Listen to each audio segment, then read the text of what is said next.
Jala Bangku. FIFA mengapresiasi pencapaian timnas Indonesia usai lolos ke ronde ketiga kualifikasi Piala Dunia 2026 zona Asia. Penambahan peserta Piala Dunia jadi 48 tim membuka kesempatan baru bagi banyak negara. Salah satu negara yang berhasil memanfaatkan peluang tersebut adalah Indonesia. Timnas Indonesia sukses ke ronde ketiga usai lolos sebagai peringkat kedua grup F ronde kedua. Timnas Indonesia lolos dengan catatan 10 poin. Timnas Indonesia berhasil mencapai prestasi baru berkat dua hal. Pertama, karena perpaduan darah muda dengan pemain-pemain berpengalaman di skuad Timnas Indonesia saat ini. Faktor kedua adalah Sintayong sebagai pelatih Timnas Indonesia saat ini. Sosok berusia 54 tahun tersebut sukses mendongkrak performa Timnas Indonesia. Pencapaiannya sukses membawa Timnas Indonesia naik 40 strip di ranking FIFA. Dan FIFA optimistis momentum positif kepada Timnas Indonesia bakal meloloskan ke putaran final Piala Dunia.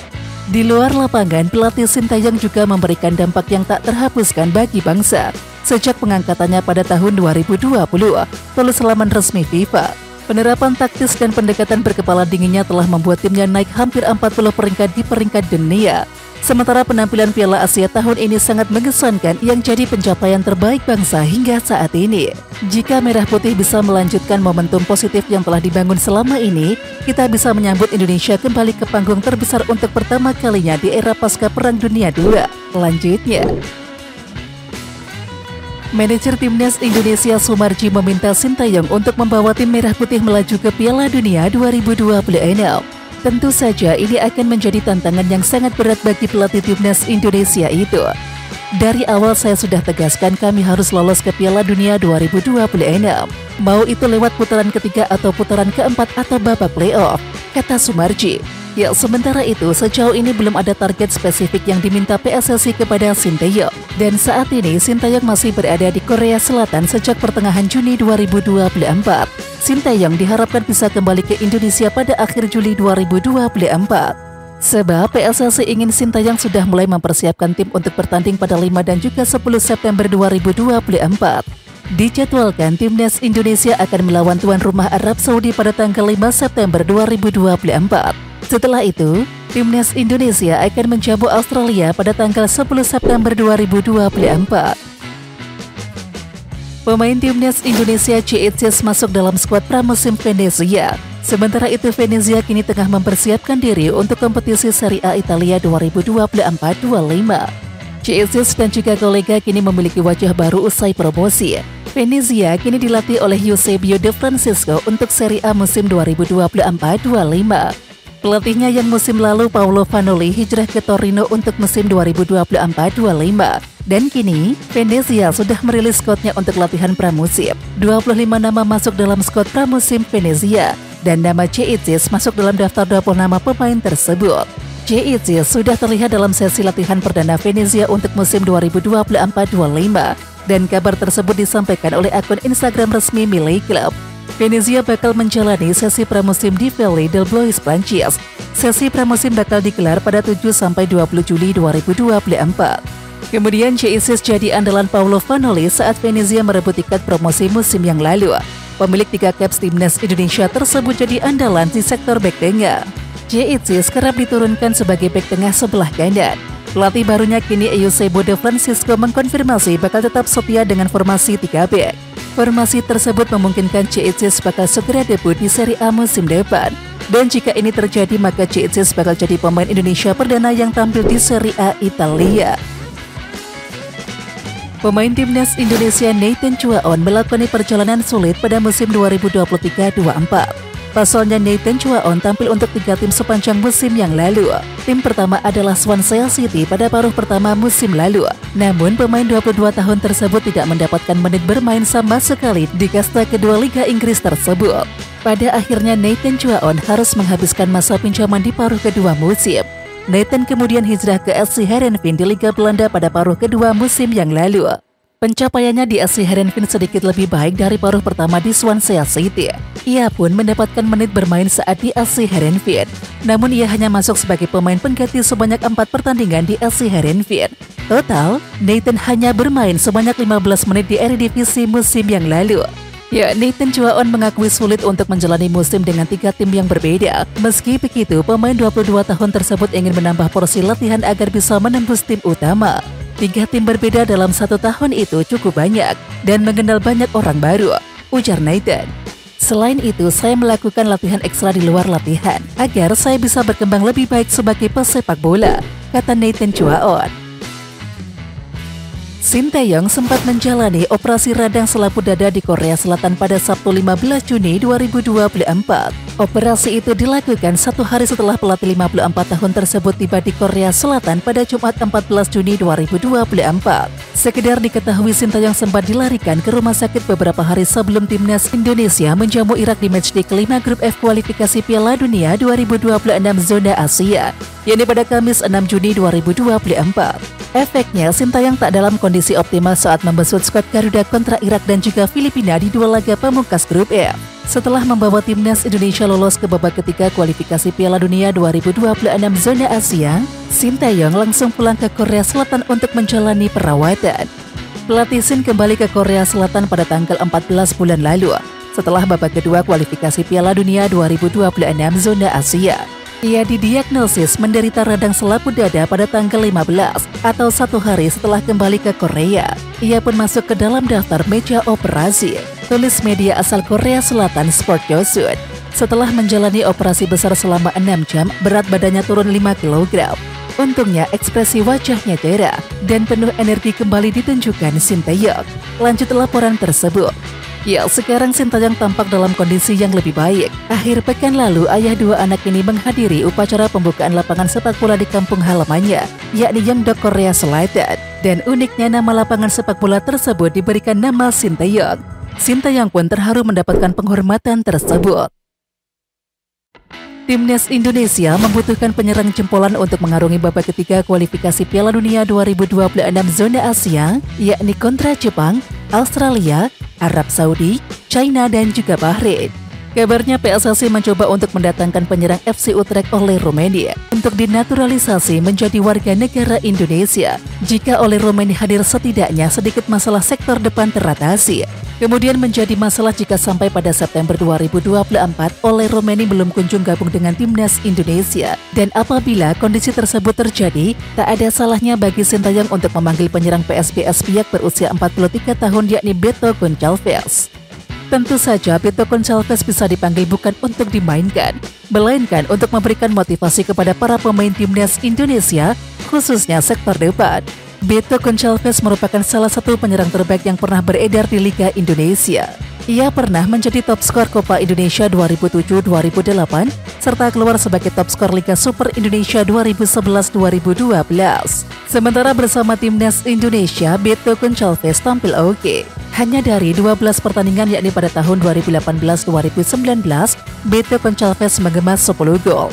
Dan jika saja Beto Gonçalves dinaturalisasi di usia yang lebih muda, jumlah golnya bakal lebih banyak lagi.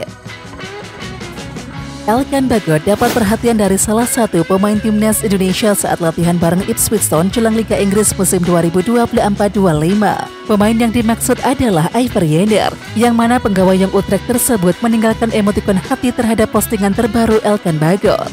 Ya, Elkan Bagot baru saja mengupload sebuah postingan usai lama tak memberikan update di Instagram pribadinya, yakni @elkanbagot. Setelah nyaris sebulan tidak ada foto baru, pemain timnas Indonesia tersebut tiba-tiba mengupload foto dirinya yang tengah berlatih bersama para penggawa Ipswich Town lainnya. Dalam foto itu, Elkan Bagot menyelipkan caption Week 1 yang berarti pekan pertama. Tampaknya hal itu berarti Elkan Bagot sudah mulai memasuki minggu pertama latihan pramusim bersama Ipswich Town. Sejauh ini nama Elkan Bagot telah dimasukkan ke dalam daftar pemain Ipswich Town yang akan bermain di Liga Inggris 2024-25. Namun, beredar kabar isu nantinya bahwa Elkan Bagot tetap akan dipinjamkan Ipswich Town ke klub lain, yakni demi bisa memberikan menit bermain terhadap pemain berusia 21 tahun tersebut. Terlepas dari apapun keputusan Ipswich Town nanti, nyatanya Elkan Bagot tetap fokus berlatih. Momen Elkan berlatih itu pun mendapatkan respon positif dari berbagai pihak, mulai dari pecinta sepak bola tanah air sampai rekan setimnya di timnas Indonesia yakni Iver Jenner. Iver Jenner tepatnya meninggalkan emotikon lambang hati di kolom komentar postingan Elkan Bagot yang tengah berlatih tersebut. Tentunya para netizen Indonesia pun langsung ikut meninggalkan komentar dan juga menyukai komentar Jenner tersebut. Nama Fadly Alberto Hengga jadi sorotan usai dirinya tampil membela timnas Indonesia U16 di Piala AFF U16 2024. Dia tampil apik di ajang itu, utamanya saat melawan timnas Singapura U16, yakni pada matchday pertama grup A Piala AFF U16 2024. Dalam laga itu, Fadly Alberto Hengga bisa mencetak 1 gol. Garuda Asia atau julukan timnas Indonesia U16 bisa meraih kemenangan dengan skor telak 3-0. Di balik aksi briliannya di lapangan, Fadly Alberto Hengga memiliki kisah hidup yang cukup memprihatinkan. Pasalnya, Fadly Alberto Hengga ternyata tinggal di rumah yang sangat sederhana. Rumah Fadly terbuat dari papan kayu, yakni seluas 4 kali 8 meter. Rumahnya yang terletak di Desa Banjarsari, Kecamatan Trucuk, Kabupaten Bojonegoro itu bukan milik pribadi, melainkan lahan milik perhutani. Karena lahan yang sangat terbatas, ruang tamu, kamar tidur hingga dapur menyatu tanpa sekat apapun. Dan di rumah itu, Fadly Alberto Hengga hidup bersama ibu dan juga adiknya yang memiliki nama Iriana Beatrix Hengga. Fadly Alberto Hengga sendiri diketahui merupakan anak pertama dari 2 bersaudara pasangan John Cliff Hengga dan juga Piana. John Cliff Hengga ini merupakan pria asal kota Timika, Papua Tengah. Sementara itu sang ibu Piana berasal dari Kabupaten Bojonegoro. Ketika awak media mengunjungi rumah Alberto dan juga bertemu dengan kerabatnya yakni Fatakun, Fatakun pun membeberkan kondisi rumah Alberto. Ini tanah milik perhutani, bukan tanah hak milik. Jadi sewaktu-waktu kalau dibutuhkan oleh perhutani, ya harus dibongkar rumahnya, kata Fatakun sambil menunjukkan kondisi rumah Alberto. Tentunya Fadly Alberto Hengga butuh bantuan dari pemerintah Kabupaten Bojonegoro. Namun hal itu disinyalir karena status kependudukan keluarga Alberto baru diurus pada tahun 2021. Ada kemungkinan lain, proses pembangunan terkendala karena yang ditempati bukan tanah milik keluarga Alberto.